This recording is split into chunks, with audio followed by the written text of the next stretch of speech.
मानव मस्तिष्क की उठने वाली तरंगें मानव को कहाँ से कहाँ पहुँचा देती हैं।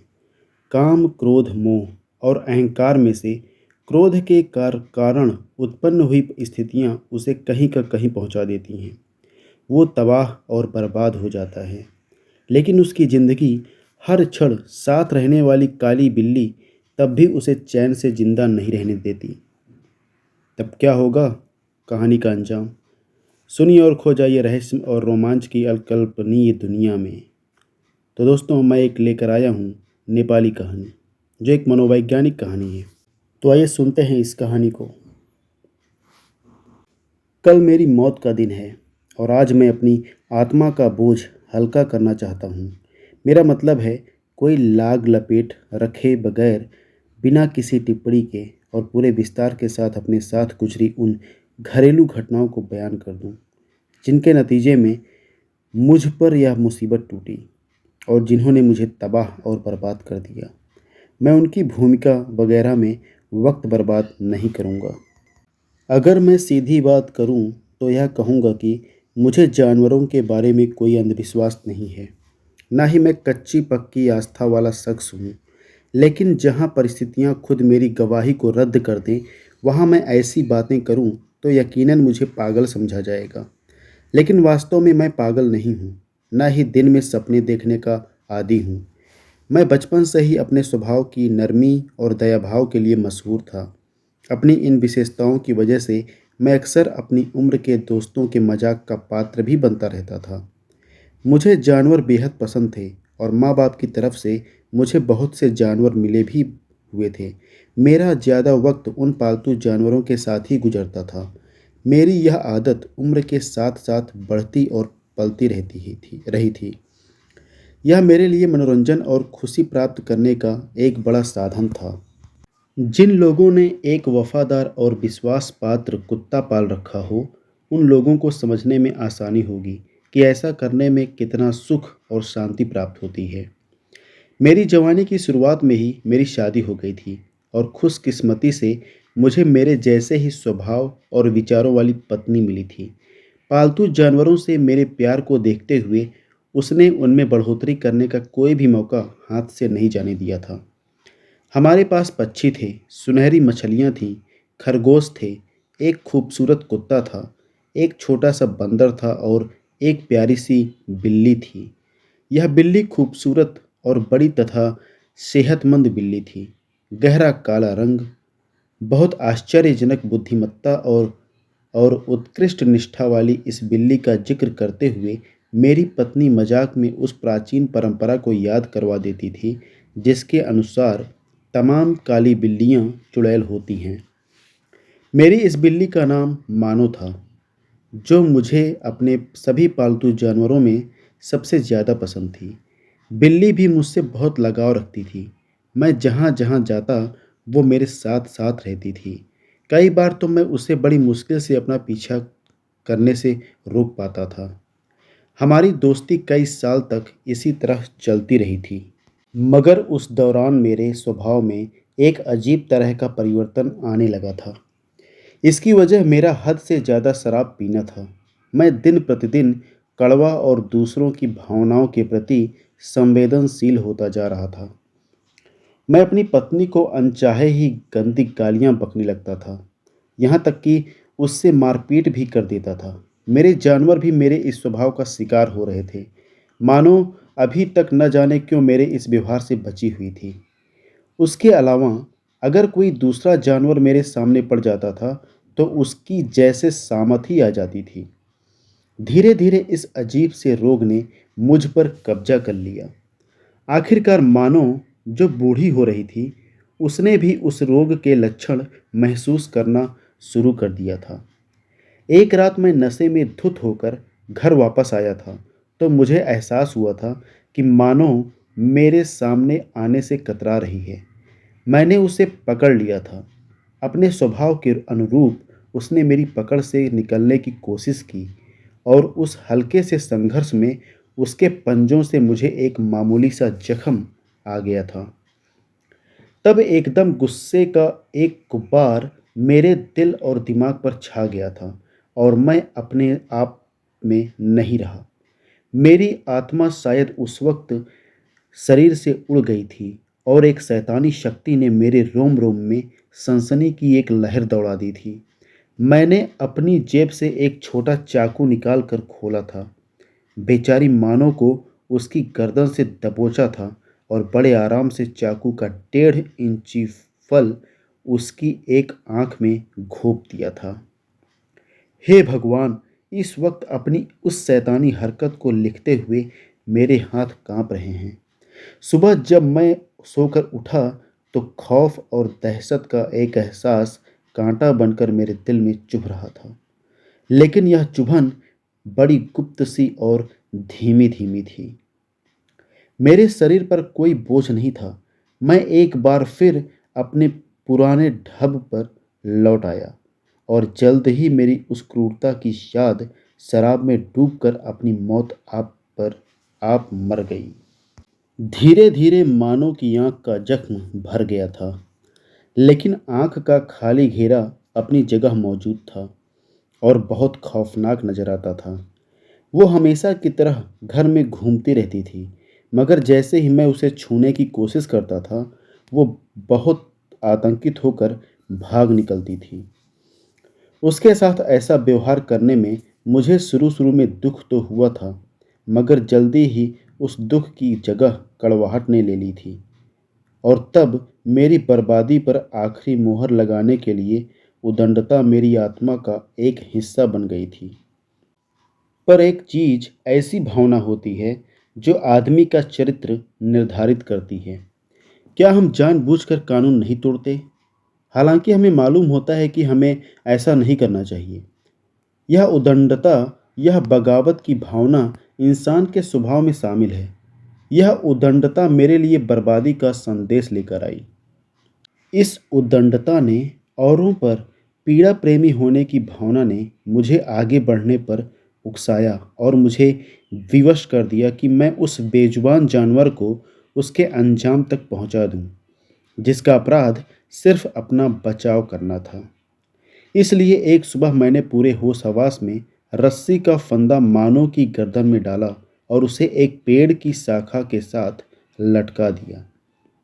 उस वक्त मेरी आंखों से आंसू बरस रहे थे और दिल पर एक अजीब सी यंत्रणा की हालत छाई हुई थी।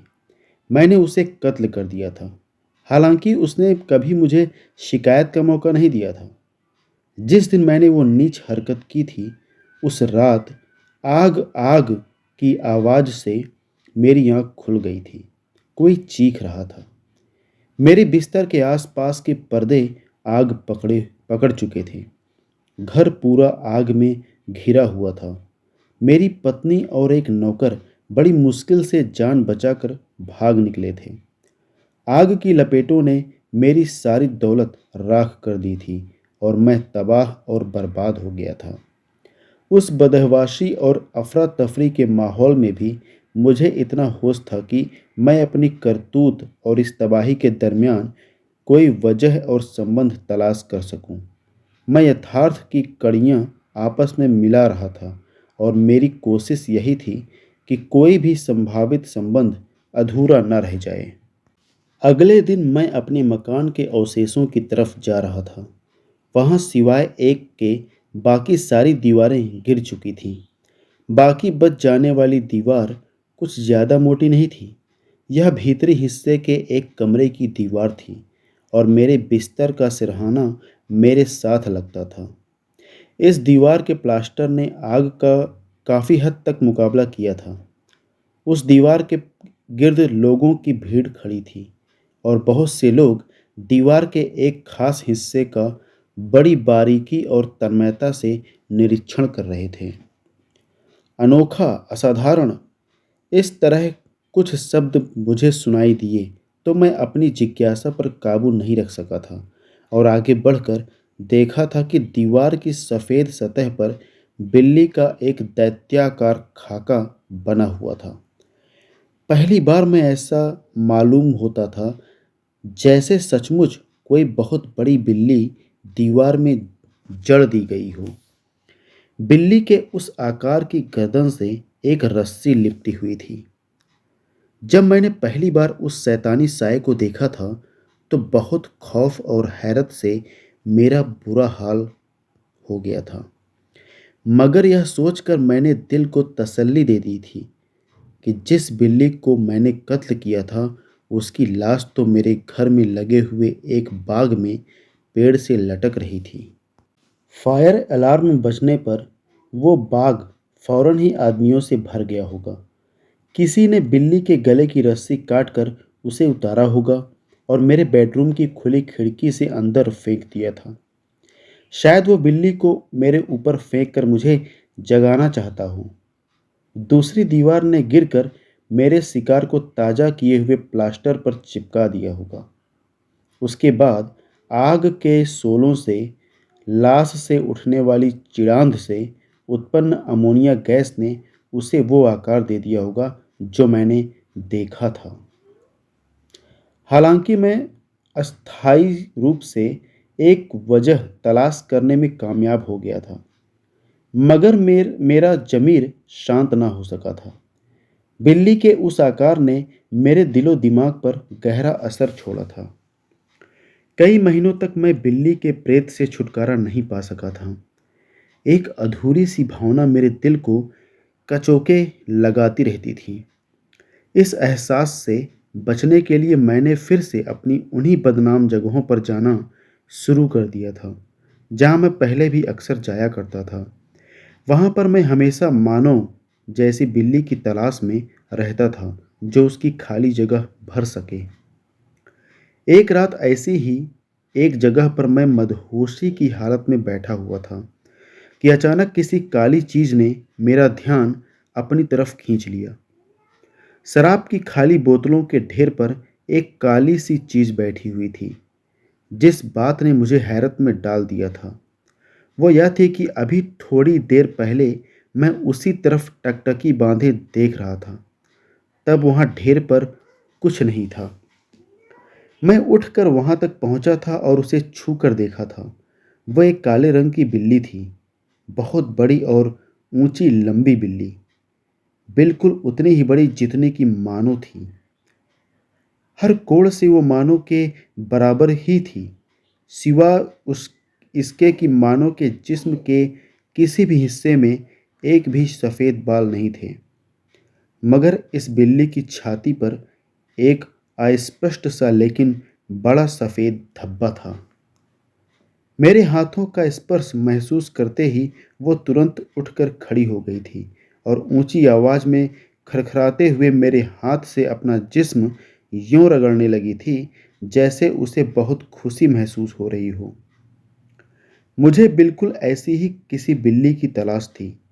मैंने उसी वक्त उस जगह के मालिक से उस बिल्ली को खरीदने का प्रस्ताव रख दिया था, मगर वो उस बिल्ली के बारे में कुछ नहीं जानता था और न ही उसने पहले उस बिल्ली को कभी देखा था। जब मैं वहाँ से उठकर घर की तरफ चला तो बिल्ली भी मेरे पीछे पीछे आ गई थी। मैंने भी उसे रोकने की कोशिश नहीं की थी। रास्ते में बीच बीच में रुककर मैं झुकता था और बिल्ली की पीठ थपथपा देता था। घर पहुंचते ही वो इस तरह इधर उधर फिरने लगी थी जैसे हमेशा यहीं रहती हो।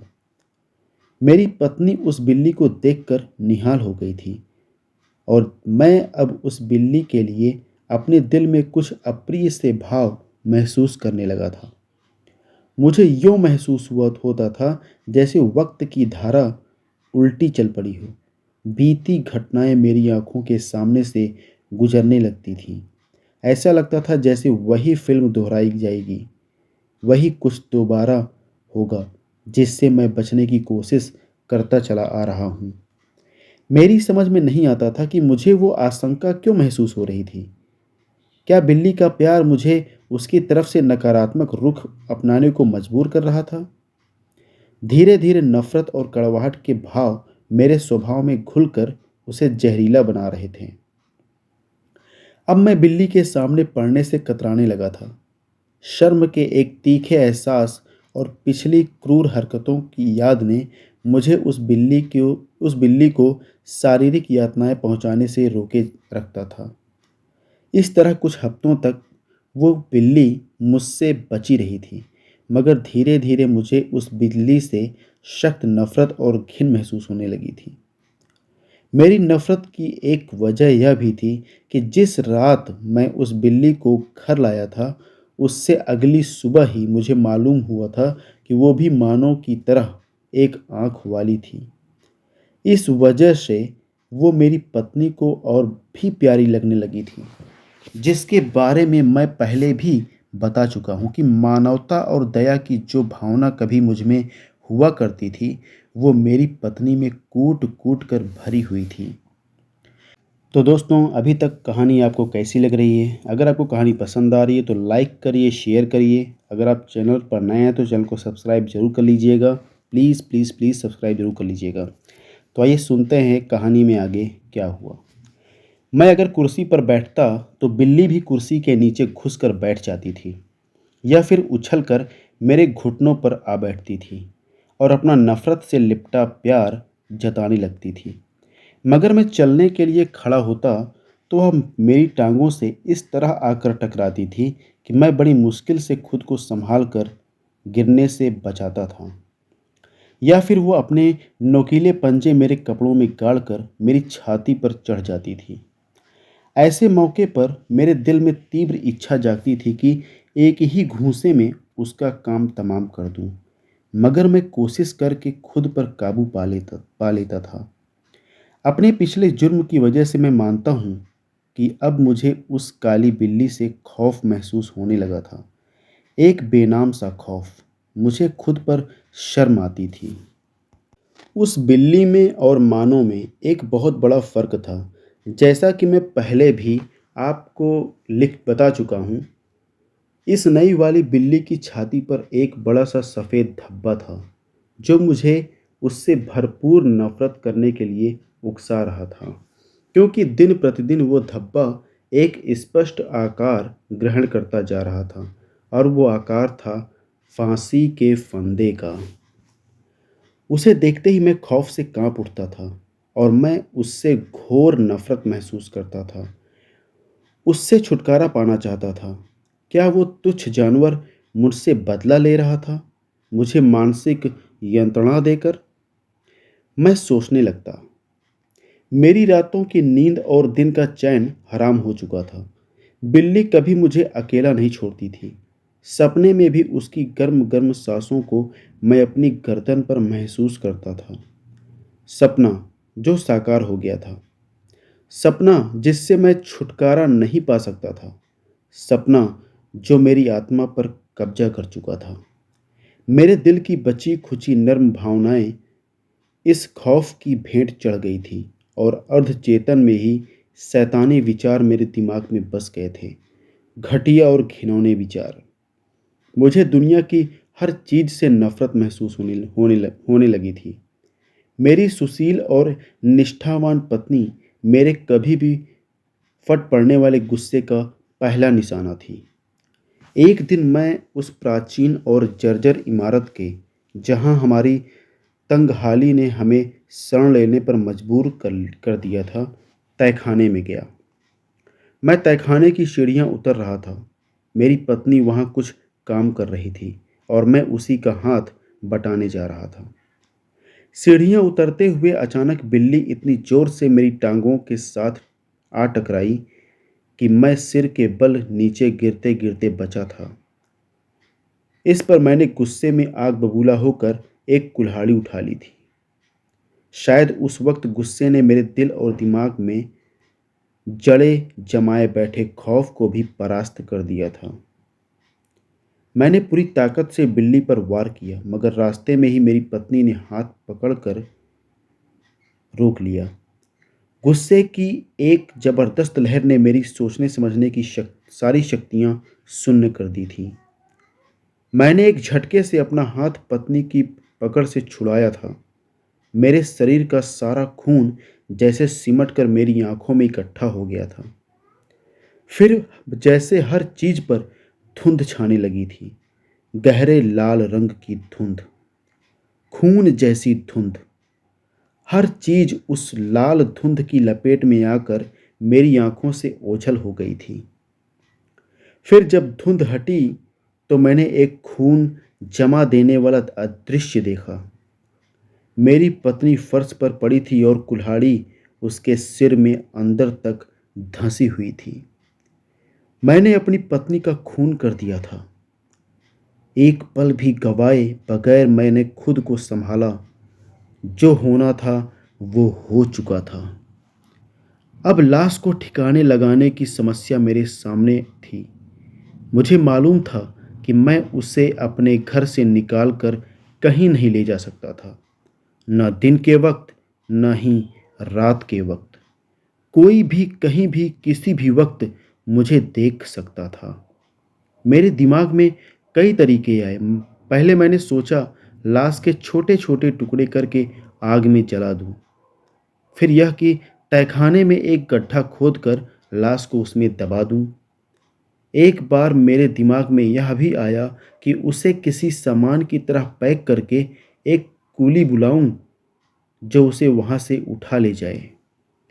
फिर एक तरीके पर मेरा दिल और दिमाग एक मत हो गए थे। यह तरीका था कि लाश को दीवार में चुनवा दूं, बिल्कुल ऐसे ही जैसे प्राचीन काल में राजा महाराजा अपने दुश्मनों को चुनवा दिया करते थे। यह तहखाना इस काम के लिए बिल्कुल उपयुक्त था। उसकी दीवारें बड़े अनाड़ीपन से बनाई गई थीं और उन पर हाल में ही बेढंगा सा प्लास्टर किया गया था।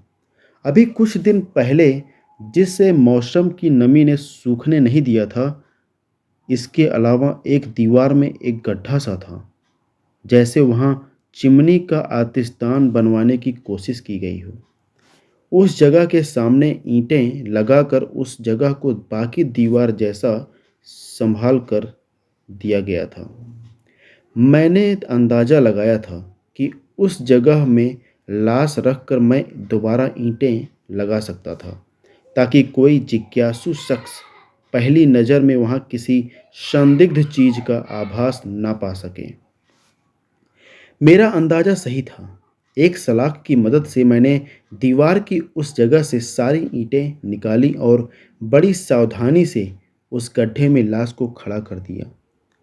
उसके बाद मैंने एक वैसा ही प्लास्टर तैयार किया जैसा प्लास्टर पहले लगा हुआ था।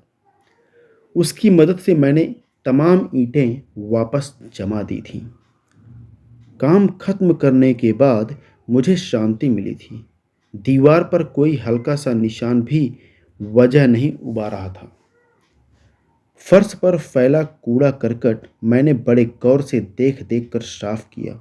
ये सब कुछ करने के बाद मैंने एक विजेता के अंदाज में चारों तरफ नज़र दौड़ाई और ऊंची आवाज़ में खुद ही बोला था, कम से कम मेरी मेहनत बेकार नहीं गई। अगला पड़ाव उस मनहूस बिल्ली की तलाश में था जो इस सारे फसाद की जड़ थी। मैं उसे ख़त्म कर देने का पक्का इरादा कर चुका था, मगर ऐसा मालूम हो रहा था जैसे उसे मेरे निश्चय की भनक लग गई हो। वो कहीं छुप गई थी। उस घृणित प्राणी को अपने आस पास ना पाकर मुझे जो हार्दिक प्रसन्नता हुई थी, उसका अंदाज़ा तो क्या, उसकी कल्पना करना भी अब मेरे लिए मुश्किल है। उस रात मैं बड़ी शांति की नींद सोया था। जी हाँ, अपने ज़मीर पर हत्या का बोझ लिए हुए मैं आराम से सो गया था। उस घटना को दूसरा फिर तीसरा दिन भी गुजर गया था, मगर वो काली बिल्ली फिर नज़र नहीं आई थी। मैं एक बार फिर एक आज़ाद पंछी की तरह सांस ले रहा था। हालांकि मैं अपनी प्यारी पत्नी को खो बैठा था, लेकिन मुझे खुशी थी कि मेरी ज़िंदगी की उलट पुलट कर रख देने वाली वो चुड़ैल मेरी पत्नी के मौत के बाद गायब हो चुकी थी। काली मनहूस बिल्ली। मेरी खुशी का कोई ठिकाना नहीं था। मेरी घिनौनी हरकत की चुभन मेरे दिल में बाकी थी, लेकिन बेहद हल्की सी चुभन। मेरी पत्नी के गायब हो जाने के बारे में मुझसे कुछ सवाल पूछे गए थे, मगर मैं उनके जवाब पहले से तैयार किए बैठा था।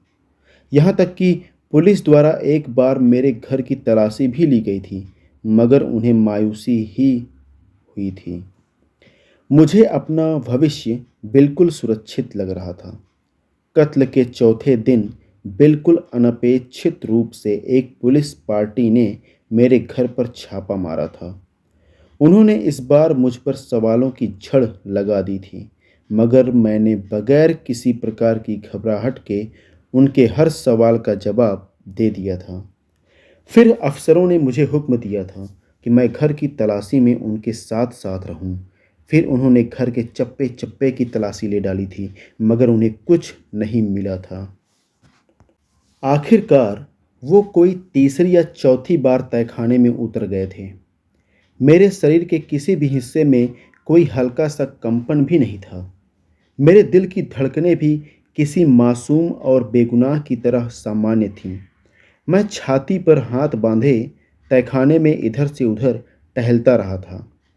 पुलिस वाले पूरी तरह संतुष्ट हो गए थे और वापस जाने की तैयारी करने लगे थे। खुशी के मारे मेरा दिल उछल रहा था। बड़ी देर से मेरा जी चाह रहा था कि कोई बात करूं, जिससे मेरी बेगुनाही पर पुष्टि की मुहर लग जाए। जब पुलिस वाले वापस जाने के लिए सीढ़ियां चढ़ रहे थे, तब मैं बर्दाश्त न कर सका और बोल पड़ा। आदरणीय ऑफिसर्स, आपके सब संदेह दूर करके मुझे हार्दिक खुशी हुई है। मैं आप सबकी लंबी उम्र के लिए प्रार्थना करूंगा और यह भी कि भगवान आप सबको थोड़ी सी खुशमिजाजी और मित्रतापूर्ण व्यवहार भी सिखाए। वैसे यह घर बड़े अच्छे तरीके से बनाया गया है, बल्कि मैं कह सकता हूँ कि इसे उत्कृष्ट तरीके से बनाया गया है। कुछ कहने के जोश में मुझे यह भी ख्याल नहीं रहा कि मैं क्या क्या बकता चला जा रहा हूँ। पुलिस की नाकामी की खुशी ने मेरे सोचने समझने की शक्ति छीन ली थी। ये दीवारें, मैं कहता रहा था, ये दीवारें, आप लोग जा रहे हैं, ये दीवारें बहुत मजबूत हैं। इसके साथ ही मैंने मूर्खतापूर्ण हरकत करते हुए एक बांस से दीवार के उस हिस्से को ठकठकाना शुरू कर दिया था जिसके पीछे मेरी पत्नी की लाश थी। कुछ देर तक दीवार से बांस के टकराने की आवाज़ सन्नाटे की छाती चीरती रही थी। फिर मेरी पत्नी के मकबरे से उसका जवाब मिलने लगा। एक हल्की सी चीख की आवाज़ उभरने लगी थी, धीमी सी, जैसे कोई बच्चा रो रहा हो, सिसक कर। फिर वो आवाज़ एक लंबी, तीखी और ऊंची चीख में बदल गई थी। एक अविश्वसनीय, अमानवीय चीख, मातम करती हुई चीख, जैसे नरक के सारे प्रेत मिलकर हल्का गुस्सा कर रहे हों, जैसे शैतानी बलाएं ठहाके लगा रही हों। मैं खौफ और सहमे की शिद्दत से बौखलाकर सामने की दीवार से जा लगा था। एक दो पल के लिए पुलिस पार्टी सीढ़ियों पर स्तब्ध और निश्चल खड़ी रही। फिर दर्जन भर डंडे और राइफलों के मजबूत बट दीवार पर बरस पड़े थे। दीवार पूरी की पूरी नीचे आ गिरी थी। मेरी पत्नी की लाश सामने खड़ी थी, सड़ता गलता चेहरा, उस पर जमा हुआ खून और उसके सिर के फटे हुए सिर के दोनों हिस्सों के बीच में बैठी हुई वो काली मनहूस बिल्ली का सुर्ख मुंह, जैसे हंसी के ढंग में खुला हुआ था और जिसकी इकलौती आंख अंगारे की तरह दहक रही थी। यह काली मनहूस बिल्ली मुझे इस अंजाम तक पहुंचाने की जिम्मेदार थी। उसी के कारण मैंने अपनी प्यारी और निर्दोष पत्नी को कत्ल कर दिया था और उसी की आवाज़ ने मुझे फांसी के तख्ते तक पहुंचा दिया था। मैंने सोचा, मगर यह यहाँ तक पहुंची कैसे? शायद मैंने उसे भी लाश के साथ ही बंद कर दिया था। उस खौफनाक मनहूस बिल्ली की भी कब्र बना दी थी। उसकी छाती पर डरावने फांसी के फंदे का निशान मेरे लिए वाकई फांसी का फंदा बन गया था, जो कल तक मेरे गले में डाल दिया जाएगा। लेकिन मैं खुश हूँ कि मैंने उससे पहले सारी सच्चाई बताकर अपनी आत्मा का बोझ कम कर दिया है। अब कल से अब कल कम से कम मेरी उस मनहूस काली बिल्ली से भी जान छूट जाएगी। तो दोस्तों, कहानी समाप्त हो चुकी है। अगर आपको कहानी पसंद आई है तो लाइक करिए, शेयर करिए, चैनल को सब्सक्राइब करना न भूलिएगा। तो मिलते हैं अगली कहानी में, तब तक के लिए जय वीर बालाजी।